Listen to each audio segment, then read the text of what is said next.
Okay, guys, just gonna have one more song play, and we'll start in 2 minutes.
Ladies and gentlemen, the timer's hit 0.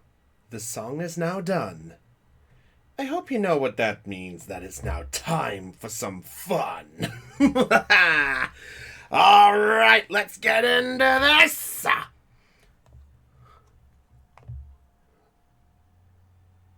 Oh, hey Rose, hello. Gentlemen, behold! I have joined the call for Pokemon D&D! Gentlemen, Excuse me? here. Gen- I was trying to be Dr. Weird, who generally doesn't care if he says gentleman to anybody. Okay. It was a reference. Fine. Yeah, I mean, come on. Very come well. on. I mean, come on, Chris. We all know that Theon is a girl inside. Concerning he's hiding his face. All right, I better put my camera on just very quickly to get started. No, I don't know. No, I don't know what you're talking about. I'm just Captain Baskethead. Theon, no judgment here. You can be whatever you want, mate. Today I'm Captain Baskethead. I'm now scared that every week we're gonna have Theon dressed as somebody else. Bum, bum, bum, bum, bum. That's not a bad idea, actually. Oh dear. Theon, why? Oh Why? dear. Why? That's one of the questions in the chat. Sorry, I'm just trying to get my camera sorted out, guys. I mean, it's the only way I can get this sorted. I want to join in. I want to join in. Is it being... Okay, there we go. Join one of us. One of us. One of us. Yeah. They just came back. I know. Hello. I live! There he is. All right. That's the man himself. All right, and I got the right And now camera? he's back. Yes, I do. Yay. Okay, had Come to on. make sure I have my right camera because it's the only way it will work without me being sloppy. All right, ladies and gentlemen. Is the imposter. Not now. Anyway, ladies and gentlemen, it's time to begin tonight's episode of Pokemon D&D, The Quest for Teamwork. Gotta roll them all. Yeah, I'm still working on a title. I'll work on this. And let's get our introductions out of the way. I am your Dungeon Master, or Game Master, to give your proper terminology. I am your Game Master, Brownie of the JCG Gamers, saying how do you all do. And joining us tonight, we've got some familiar faces, familiar to the D&D side of things, but also familiar to the streams as well, depending on where you've come to watch us from. Let's start with our returning D&D players who are taking on a different coat of paint. We're joined by Aeon, Ready to roll. joined by Dell, Boy, everybody. we're joined by Caitlin, What's up, everybody? Hope you're having a great time. Energy, Nice guy, I like it. and we're joined by Heidi. Good day, everybody. How's everybody doing? Shh, don't spoil things yet. And Sorry. it's all right. And joining us from our normal streams for their first time on a live stream D&D game, we're joined by the pun master himself, Floof. Hold on, that title belongs to Shugo. You thief! Is Floof even still there? Floof! Wait, what? He wasn't paying attention. He wasn't paying attention. This is off to a great start. Hey, dude, I was trying to say hi, and then I just... Hugo himself. Hang on a sec. I'd like to give everybody a brand new criteria for their stats. The GM, idiocy +1. And we have, And we're joined, and hello, Floof, and joined by, apparently a spin-off of, Mr. Pyramid Head. We're joined by Basket Head, Theon. Hello, I am Captain Baskethead for today. Pleasure to make your acquaintance. Yeah. Yes, so, in short, Theon will be eventually showing his face. He's just not too comfortable on showing it for the live stream on this end of things, so that's why he's kind of half and half at this point. Theon, if I get the chance, I'm gonna order you a chicken head just to match your profile pictures. No, actually, I don't know if I have it at this location, but somewhere I have a Chewbacca mask stored. I'll probably wear that one. Sorry, I did turn off the Discord for just a moment. Don't worry. I'm back, guys. Alright. Give it up. Welcome back, Del. Now she's back. All right, so first of all, let's get some fundamentals out the way before we get into tonight's session just briefly. For those who don't know, or those who are tuning in for the first time, our channel here at JCG Gamers does 2 D&D campaigns that take place at the same time. We've got our normal D&D game that takes place, which is The Adventures of Monu, but then we also have right now are Pokemon campaign, and these will take place in 2-week intervals. Fortnite, if you will. Let that be the only time that Joy Charge Gamers ever mentions Fortnite. Ha! You just mentioned it again. Until one of you guys decide to play the game itself. Sheesh. But yes, so how it will work is tonight we've got Pokemon. Next Monday we'll be back to our normal D&D campaign of Monu, and then another week after that we'll be back to Pokemon. So when each session takes place, 2 weeks will be when the next one takes place. So everyone write that down in your calendars and make sure you make a note of it. That is the only criteria. Now also to mention this, all of us are completely new to this one, including me, except for one who has some familiarity for it. Hi, Aeon. What? So I may be the game master, but Aeon might have a few moments where he'll correct me, so if we make any mistakes, oops. I feel like it's the Brady Bunch at this point, just everyone looking around. Nah. There was a channel. It's David Marsha. All right. Oh, God damn it. Blade in the chat just said this. The GM this go around has a new helper, the DM Pedov. So instead of the meta pigeon, we've got. So the meta pigeon is now the meta Pedov. Or I like it. Or it could be the Metapod. I love you. I would not suggest Meta Pidgey, but Metapod. Yeah, I love it. What's worse? I'm sorry, I had to. You know what? Del, clever for that joke. Ladies and gentlemen, be prepared for lots of bad Pokemon humor. I would, yeah, in fact, I'll say this right now. If there's too much of it, there may be some problems. Anyway, with that further out of the way, I think it's time we cut the credentials. Let's start this show. Players, are you ready? Yes, ready. Aye, Captain. Basket Viewers! is now off my head. I can play. Yep. Viewers, are you ready? I probably should have asked them first because of the delay in the stream. I'll do that later. Aurora's Sorceress, welcome, by the way, for making a Twitch account. She's ready. Oh, fantastic. Oh, I know exactly who that is as well. Aurora has actually been someone who's been sort of working on some artwork as well for the project as well. Yeah, Brownie, am I happy? Of course I'm happy. We're trying a new idea. All right. Paladin says maybe. God damn it. Anyway, ladies and gentlemen, it's time to begin. But first, we need to start things off with what the hell is going on? Story time. So, ladies and gentlemen, it's time that we begin our opening scenario.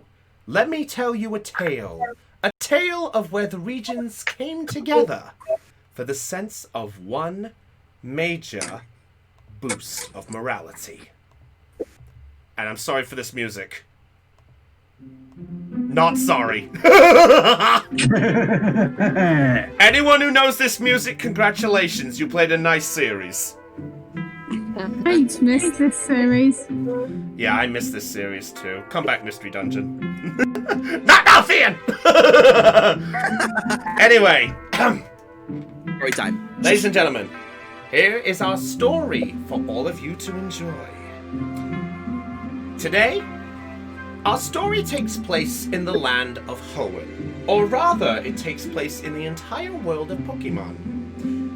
For those who know of the adventures of the Pokemon world will know that trainers aim to be the very best by taking on trainers, wild encounters, and problems along the way in order to gain the gym badges, or the rights to tackle the Elite Four, and also the champion. As everyone knows, the champion does eventually fall, and this story takes place a good few years after the events of each of the games. For those who wish to know, all the regions are partaking in this story. As the years had gone by, each of the champions had stood on top. But as everyone knows, what happens to those previous champions? Well, for their services and their powers, they had been given the role of ambassadors of the region. For example, Lance got given the rights to Kanto, for example. And not also Cynthia for Sinnoh, just to name a few examples. This is where the ambassadors came together to figure how their regions could prosper during all of this trying times. In order for their region to gain popularity, they had to all convene to think of an idea to make themselves stand out. But that is where this meeting takes place. A meeting that brought all of these people together, and as they tried to come up with ideas with these former ambassadors, a group of 4 figures came towards the table and suggested it was time to bring forth something that no region has done yet before. As everyone knows, trainers have the ability to have their Pokemon by their side, so they're never alone. But what would the power be like if they worked with other people as well as other Pokemon?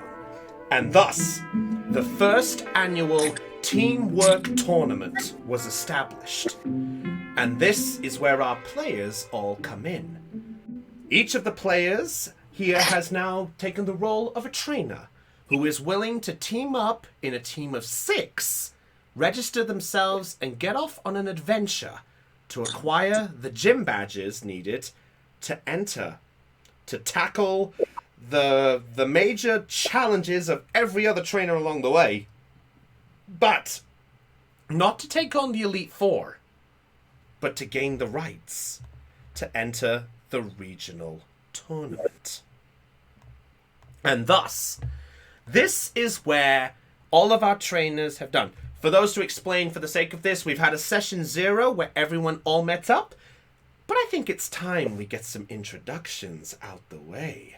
So I hope everyone is waiting to see exactly who is playing in this campaign. So let's start off with who the first 2 people who entered our campaign when we did our session 0.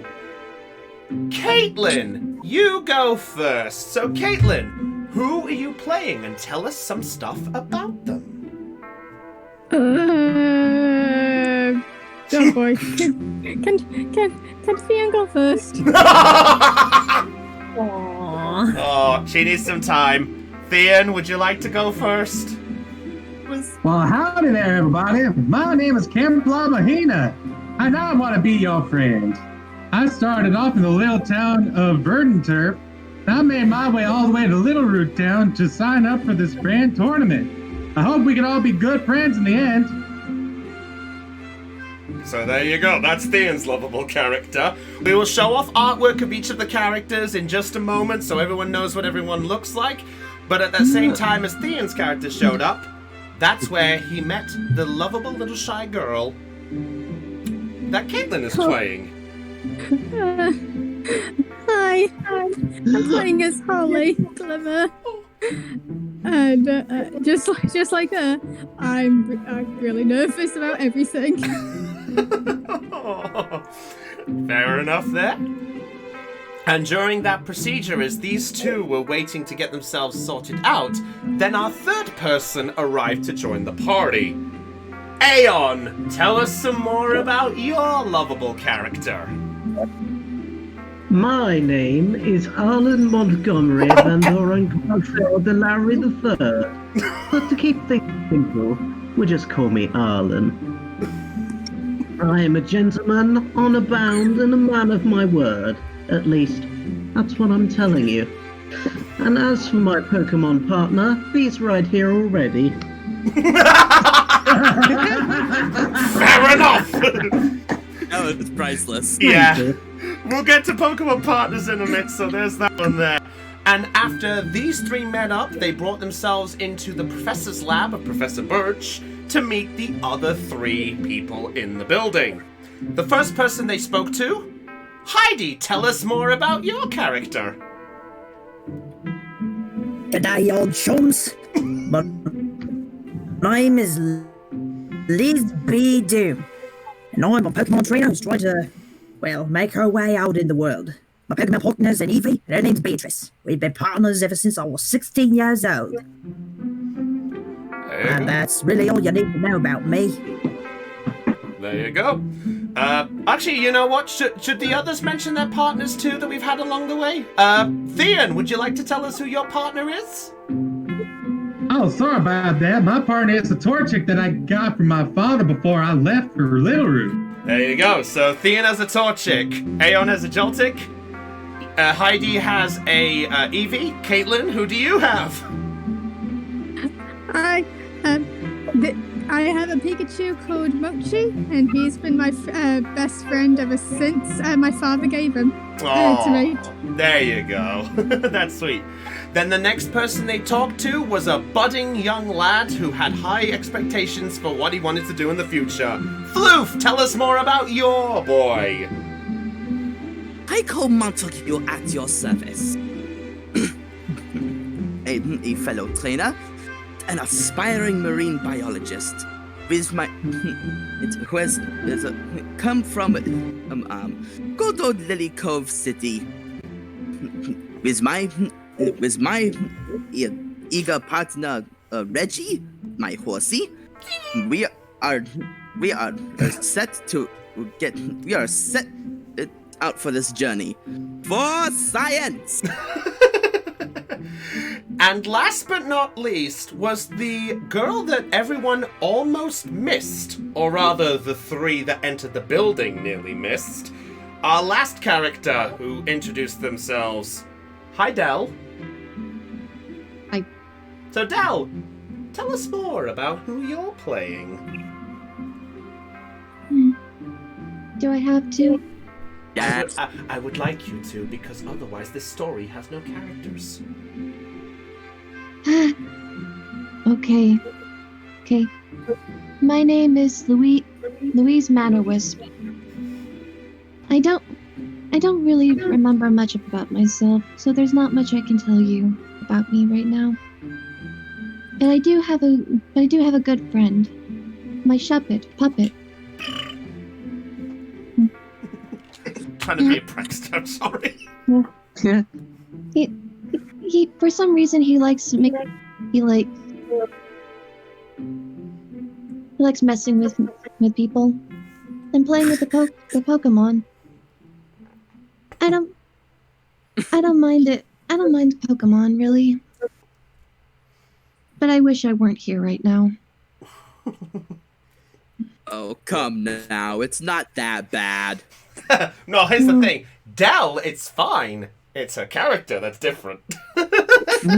True. I was about to say, Tycho's body odor isn't that bad.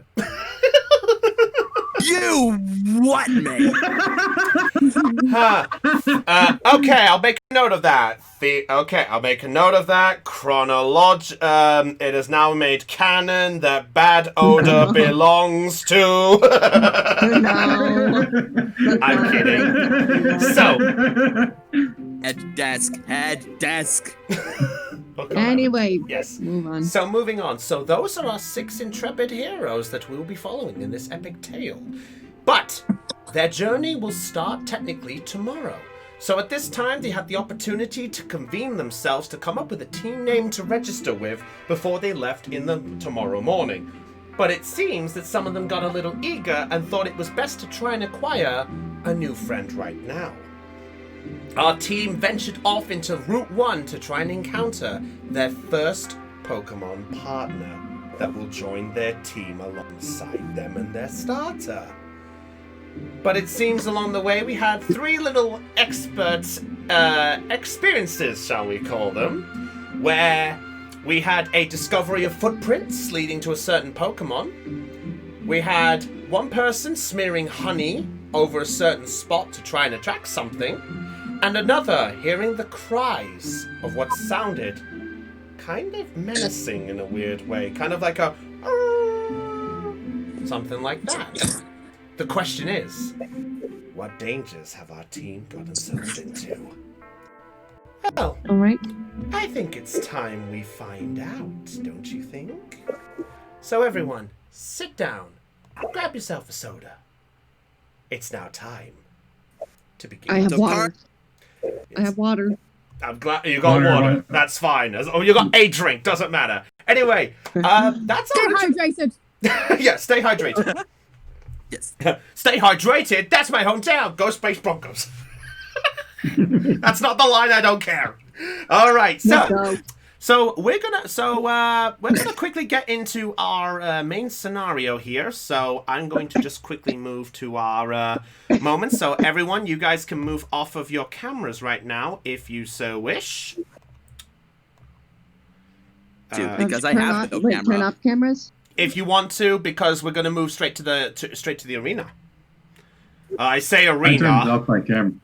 I turned off my camera earlier because I couldn't see past the basket. That's fair enough. Why do I not see? I guess we're all turning off our cameras, or most of us is. Yeah, it's simple. You can turn it off now if you so wish. You don't have to, but it's one of those if you want to. Okay. So, ladies and gentlemen, for those who have not seen it before, this is here is the map. Where do you wish? Do you wish to go? Yeah. So right now, our team is here on Route 101, where my lovable cursor is right here. Why am I blue? Must change color. Must change color. How do I change color? I don't know. I don't. Are you on roll 20, Chris? Yeah, I'm now on roll 20. Yeah. Are you showing the map? Okay, so where are you showing the map exactly? Look on roll 20. Oh wait, yeah, you guys aren't on roll 20. You guys are on the thing. I haven't changed the map there, but you guys know where you are. I'm just showing the viewers. Route 101 is where we are. Fine. But fine. we're gonna go straight to our route. So, at this point, ladies and gentlemen, let's get on with our scenario here. So, I'm gonna have to quickly put on some other music to start with while we get things started off. So, right now, Caitlin. Yes. For your honey, roll a d4 for me, please. First roll of the night. First roll of the campaign, live on stream. Yeah. First roll of the game outside of session 0. Yes, thank you. 1d4, did you say? Just a d4, no bonuses, What? just one straight roll. Big bucks, no whammies. Hold on. Oh, shit. No whammies. It's roll slash. It's been a while since I've done this. Slash roll. Yeah, slash roll. roll space 1d4. Thank you. Sorry, it's been a while. It's been a while. 3. A 3. Let me check my notes. Ooh, okay. Interesting. All right, so. That could either be very good or very bad. Oh, all right. I look at Mochi. Oh, I wonder what Pokemon we're going to see. You hear the grass shaking. And something does come out and catch your attention. Give me 1 second. I'm going to spawn what Holly has just found. So everyone looked up and you'll see what Holly just found.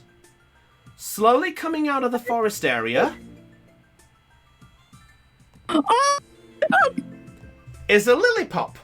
It's sort of walking towards you slowly, and it's smelling the honey just a little bit.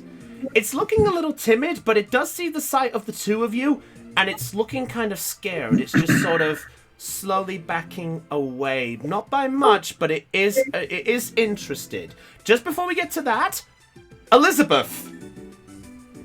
Yes. The rustling noise that you and Arlen heard. Would you like to see? Would you like to see what you spawned? Yes. Okay. Do we have a choice? Yes. Yes. Well, first of all, something does come out to grab the attention of Arlen because it was close to where it was sleeping. A sleeping zigzagoon. But Elizabeth. Close to you, you hear, in the nearby forest area, a louder and then a as a houndour. A houndour. But something is a bit off about this houndour, though. it's looking kind of unstable. I can relate, Houndour. I can. And to add to this, as the howl is heard, a bit further up, another zigzagoon pops out of the grass, and it's looking a little bit sort of... Excited. Yeah, it's sort of excited, but also worried about it. And Kemplar and Tycho, something comes out of your area, too. I'm ready. 2 more zigzagoons pop up. So, A lot of zigzagoons. yep, it's Route 1. It's Route 1. What did you think? Yes. I really thought we were going to. So I would like to, so I'll tell you right now, Holly, I will tell you right now, if you rolled 1, it would have been the zigzagoon. If you Alright. the 3, was that the 3 you rolled on your dice? Yeah. Yeah, that got you the. the lily pop. 2 is the only encounter that is nowhere to be found, and 4 is the only encounter that's nowhere to be found. This Houndour is special. In fact, based on this, in fact, Tycho, based on your knowledge, though, and what you do know about areas and things, you know that, in fact, actually, no, you're not around from this area, so you guys don't see this at this point. All right, so at this point, I'd also like to point out that Elizabeth, Arlen, Holly, and Louise are the only ones with their Pokemon out right now. Not near you per se, Louise, but that Zigzagoon is basically what spawned in that area. Okay. Wait, whoa. It's session 0, though. Didn't I identify a different Pokemon's tracks? You did, but there's no sign of it yet. Yeah, okay. All right. So, with that, your encounters have spawned. I think you know what it's time for me to say. Oh, no. Everyone! I think it's time to... Where's my music? Roll initiative. There it is. Let's battle! How do we do that? Alright, How so do we roll in initiative? this sort, what happens is all of you need to basically tell me what the speed, your base speed, or what your overall total of your speed of your Pokemon is. Oh, by the way, Tycho, Kempler, because your Pokemon were not out at the start of the battle, you have to use your action. You have to give up your movement and action to send out your Pokemon. Hold on a minute. So you guys are one turn. You guys are one turn back. I'm afraid. Wait, hang on. Speed.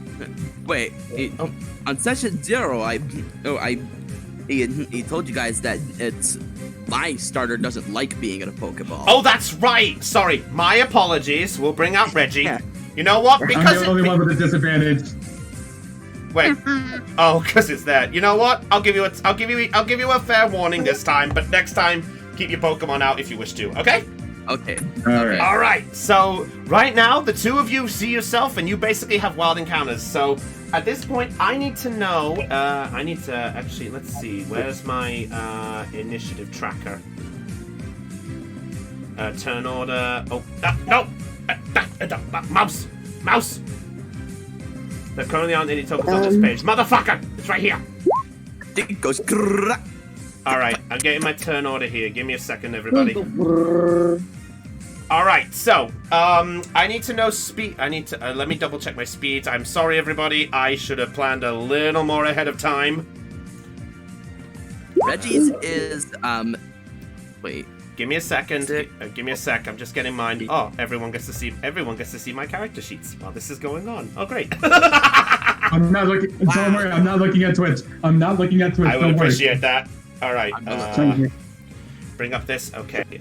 So I'll bring up this. Okay. I'm gonna read down numbers. Tell me where you fit on the list. Okay. 10. Me? Oh! Oh wow. Okay. Okay. Where's the? Wait. Just to double check, it is in like with. Is it the base speed or is it the total speed? Total. Yeah, 10. 10. Okay. Okay. 10. 9. Me. Oh what? Wait, you're faster than that. Okay. 9. Oh. Okay. Why is this not registering the? Oh. Okay. It's gonna be like this. So we'll do it properly like this. I'll add them as we go, so everyone knows turn. Okay. 8. Me. Me. Oh. Tied. Okay. So, Kemplar, Louise, D20, go! D20? Okay. Yep, roll a D20, no bonuses. Higher number goes first. Whammies. Oh, 18. That's gonna be hard to beat. Don't say that! Wow. No! Okay, so Bogdal, then Puppet. Okay, so that is, was that 7 I said? Yeah. That was 8. That was 8. 7. Oh, sorry, that was 8. Sorry, my apologies. Let's see, where's my extra thingy? Oh, okay. I'm sorry, everybody. I planned this so far ahead of time. You can tell. I'm learning, I told you. All right, 7. No one else with a 7. No. Okay. Oh, it's Evie. Yep. 6. Oh, okay. Evie. Good question. Well, the zigzagoons go in that spot. All right. 5. 4?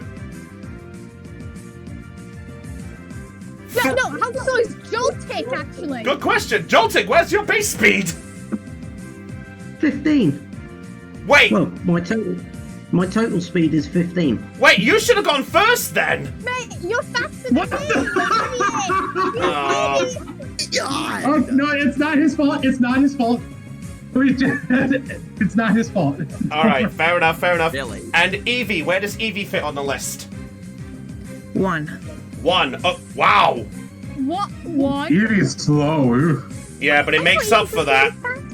All right, so, oh wait, for some reason Pico's speed has been registered. What the fuck? Oh, it's because the character sheet got made. That's why. I need to update it so we can do this. All right, sorry about that, ladies and gentlemen. We are trained professionals.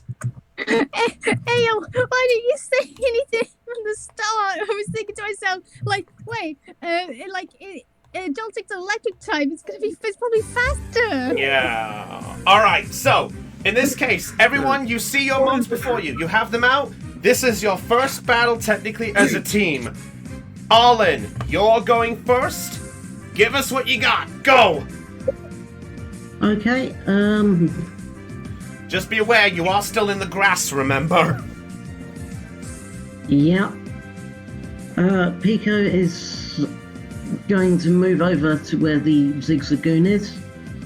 And I'm going to attack with a Leech Life. Alright, so let's see. Just remind me on... So, could you explain to everybody, as well as remind me, how our damage calculation works for Pokemon United? Because it works different than a D20. Right, first I need to roll to hit, which means I need to roll a D20. And I'm trying to get over the accuracy check for the move, which is 2. So, as long as he doesn't roll a nat 1...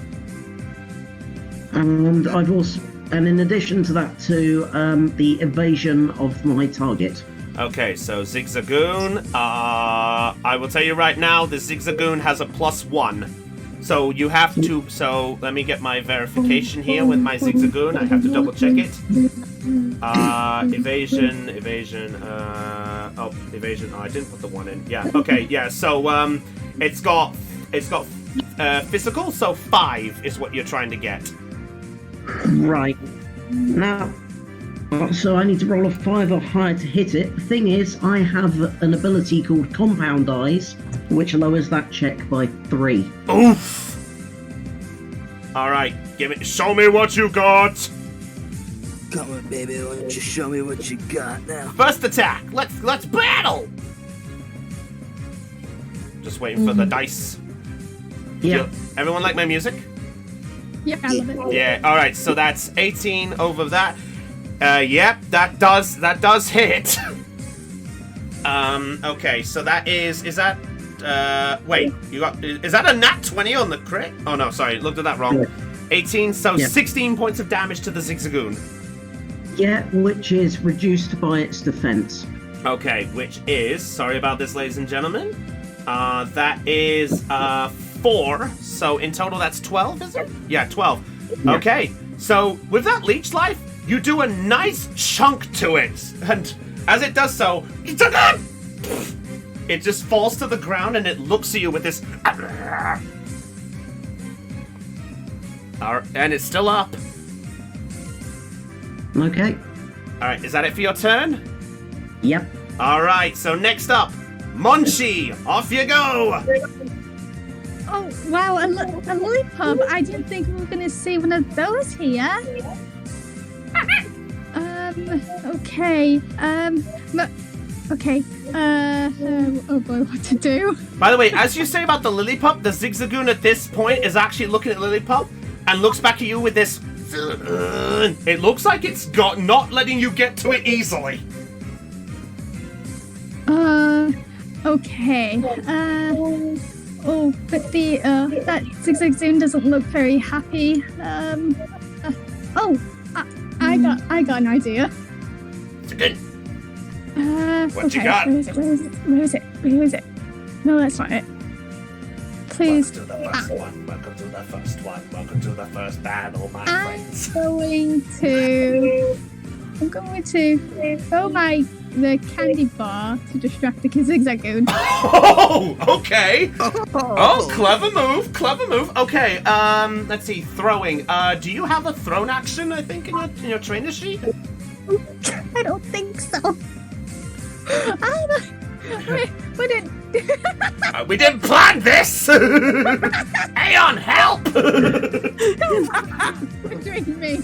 I know there's throwing range. I know Pokeball Bros usually have an AC check of 6, so I suggest use that. Okay, so roll a d20, and you know what? I say for your trainer thing, roll a d20 and try to break the 6. Try and break the 6. Yeah, so get higher than 6. But be aware, if you do this, you can't command your Pikachu because that will be your action. That's fine. I just want to distract the Zigzagoon just for a moment. 1. He's gonna get a 1. Don't!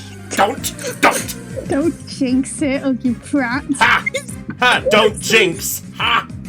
Ha ha ha ha. 17. 17. Okay. So you know what? You throw the candy, and the Zigzagoon looks at it with a.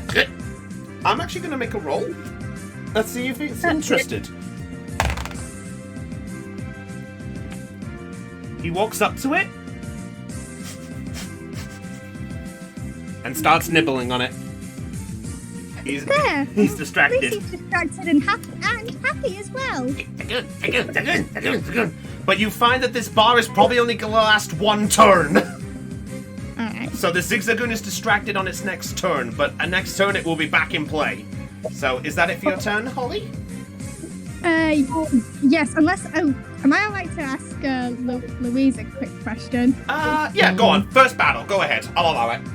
Alright. Wow, I can't believe there's 2 Pokemon here.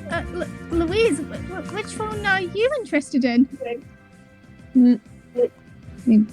I shrug. That doesn't matter. They're both cute. I agree. They are both cute.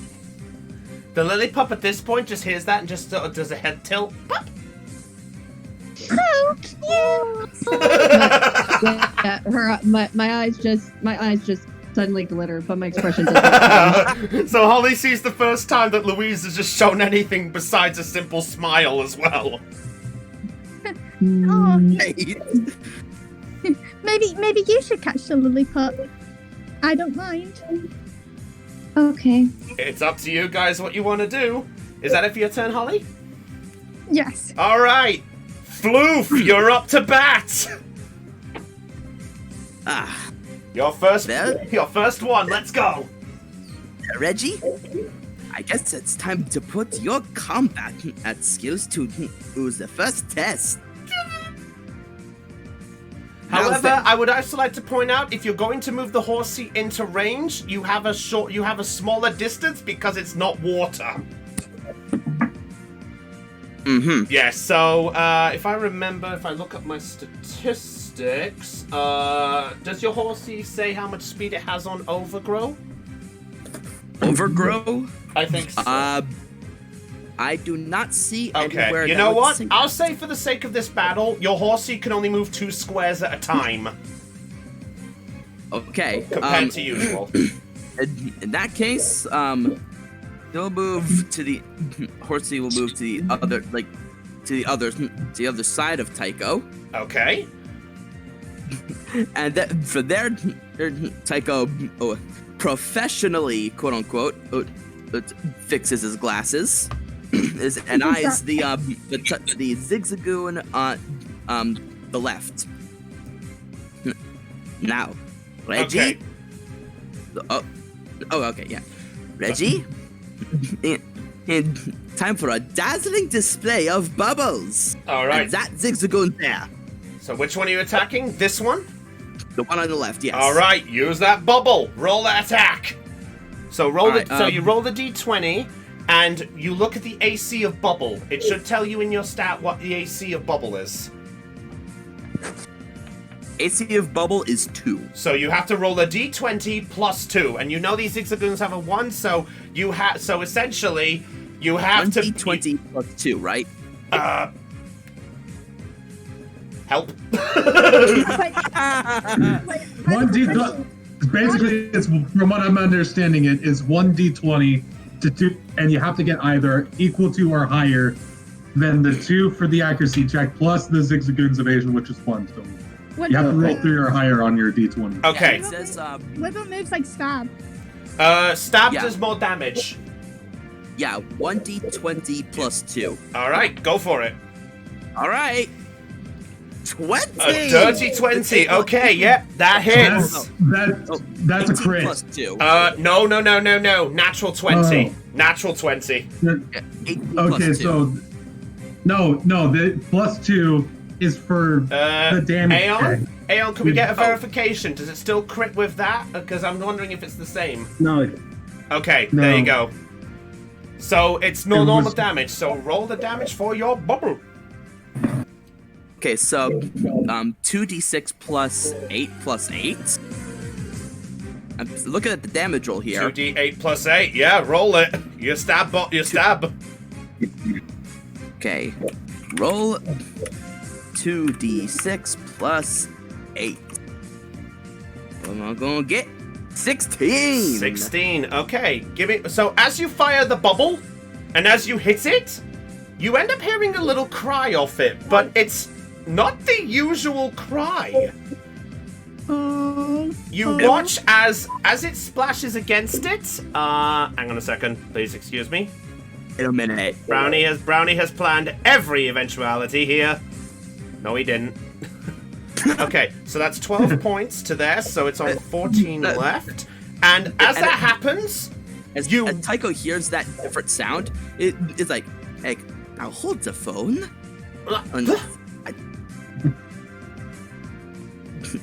and it ends up transforming, and you see it then coughing as a Zorua has appeared on that spot. Motherfucker! Whoa. My goodness! I was right! There was a Zora here! Wait, what about the Houndoom? I'm curious about that.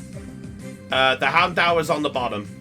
Houndour, I'm curious about that. Well, it's I'm down curious there. when you play with the Houndour. All right, so that's it there. Is that it for your turn, Tycho? Yeah, before that, I look over at Kemplar, and he looks over at Kemplar and goes, see? I was right! And that's a victory for science. I love you. Well, you sure Okay, were right about that. I had my turn now. All right, so with that, Bogdal, you're up next. Oh, All right. just keep trying, Lizzie. We'll keep trying, Liz. I know, I'm calling it by character name by concept of the game. All right, we'll try to get into that All shortly right. there. All right, off you go, Bogdal. All right, so Kemplar, I cannot move for whatever reason. Oh, wait, no, maybe I can. Okay. You might need to. You need to click the main arrow, and then you can hold on it and drag. Yeah, I saw that. Okay. So I need to figure this out because I know what I want to try to do here. How many spaces can Torchic move? I'm double checking my statistics. Blade says the baby. Actually, wait. Hold on. Ember might be able to hit from here. 5 feet is 1 square, so if that helps on the distance. Also, pop it. Get ready. I'm just looking on the trainer. I'm just looking on the trainer sheet. It's the range is 4. So yeah, you can hit from there. Oh goody! Oh dang it! How do you know range? Oh, there we go. It should say a number on the thing. Hello. Welcome back. Welcome back. All right, Bogdo. Here's what I think we ought to do. It's pretty clear that Taco's got the handle on the Zoro over there. Let's try to make friends with the Zigzagoon. Of course, he's not gonna take much liking to us. At that point, the Zigzagoon just grits its teeth and just. Zigzagoon!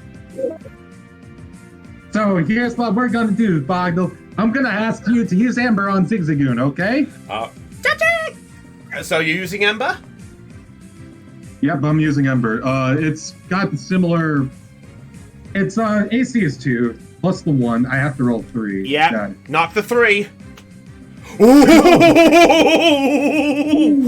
that was close. Yep, that hits just. That's a 5. All right. So the stab is 2d8 or 2d6 plus 8. Oh God. Rather 2d6 plus 8. What's the plus 10 after that? I need to know. If it's plus, you add that plus 10 because it's the extra part of your damage. Oh. So this is gonna hurt. So roll 2d6 plus 8, and then after that plus 10. Oh wait, no, plus 10 I think is if you got stab. No, This it was is- absolutely right. 2d6 plus 18. Oh dear Lord! Oh my God. Okay, well here we go. 24. Are you gonna kill it? Let me check my Zigzagoon hit points. Oh, you're 30? I feel like you're gonna kill it. Oh my God. If you click on the Zigzagoon, you'll see what it's got left. Wait, click on the Zigzagoon and see what it's got left. I can't click on it. Oh. There you go. Just click on that Zigzagoon, you'll see it in the green. I'm trying. I did. Click Okay, on it. I'll tell you. It's got 3 left. Wowee. As you fire the ember, all of you literally, you lot in the vicinity, watch as the ember scorches the Zigzagoon, and then you see it in cartoon style, like It's still on fire. Oh no, that poor Zigzagoon! That Zigzagoon is So now it's turned into a Zigzagmander. Okay. Zigzagoon! And Tycho mutters under his breath. Nice. All right, is that it for your turn? Can I throw a Pokeball? What? Oh, you can, because you're a trainer. You could do it on. You could do quick, can't you? I think so. Because I've got a few actions, or I can use 1 AP, which is a standard action, to throw a Pokeball immediately. Yep.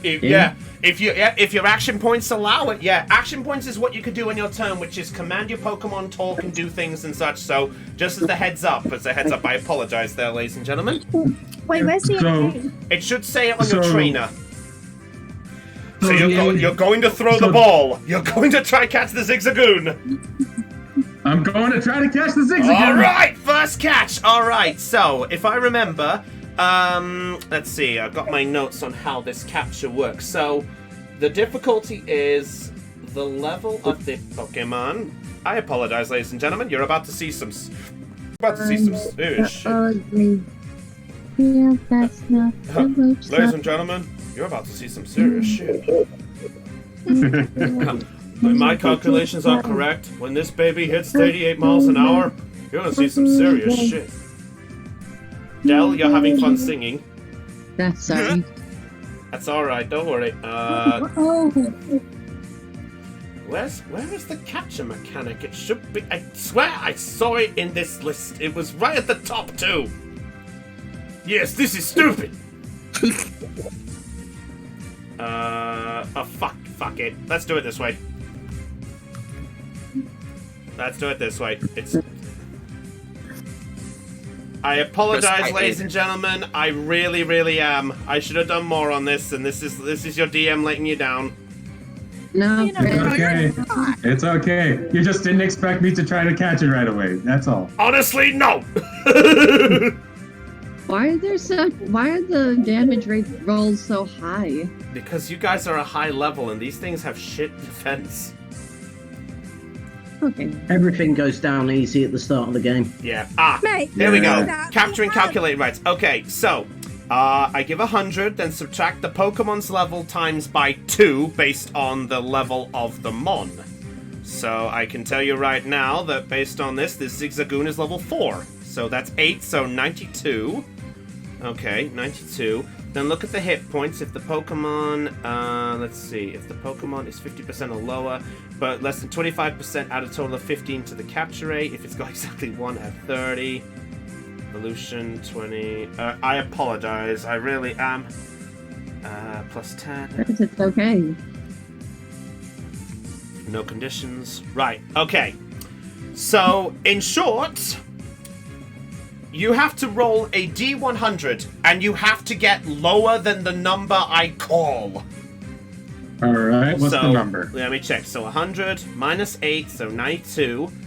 It's got... You know what? I'm at least going to tell you this right now. It's gone over 100. So just roll the number. The only way you're screwing up is if it's... The only way you're screwing up is if it's 100. Okay. Okay. Wait. 81. Okay, no. You throw the ball, and Tycho, you watch the ball hit the Zigzagoon, and... Broot, broot, broot. Click! Zigzagoon is being caught! Good job, Bob. So I'm just gonna make a note that you got one Zigzagoon on your side. You know what? Just so you know, this Zigzagoon that's here, this is gonna be Kemplar's after the battle. I'm just moving here so I don't forget. All right. Tycho Good gives job, Bog. Good job, Bog. I'm proud of you. Tycho gives Kemplar and his Torchic a round of applause. Yeah, Horsey just tries to toot. All right. Sorry. It's okay. So since he catches Pokemon, does his Torchic get XP? You get it at the end of the battle when this is all done. It works like D&D logic. Sorry about that. So in other words, survive to get your bonus. all right. So technically, I used one action point to make Torchic attack and one action point to throw the Pokemon. And you can only do one attack per turn. Does this mean I could use another one to try to catch the Zorua? Dear God!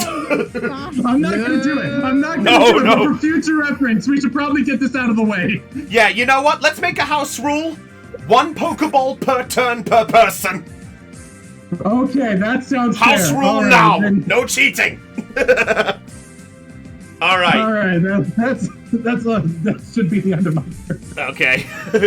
To prevent Kemplar from quote unquote making friends with everyone. It's the biggest nerf to Kemplar so far. Fair enough. All right. Yeah. Are you done? Yeah, I just gotta knock off one Pokeball in my inventory. All right, no If problem. anyone else wants to catch the Zora, by the way, I don't mind. What's that? If anyone else wants to catch the Zora, I don't mind. You'll have to decide on up to you. It's what you want to do. But remember, you two are the only one who know about the Zorua right now because technically he's hiding behind trees, so it's out of view of the others. All right. So what you and I could do is we could try to both catch it. All right. Anyway, are you done? Yeah, that's my turn. All right. Puppet, off you go. All right. Okay, so I'm still trying to figure out this stuff. So what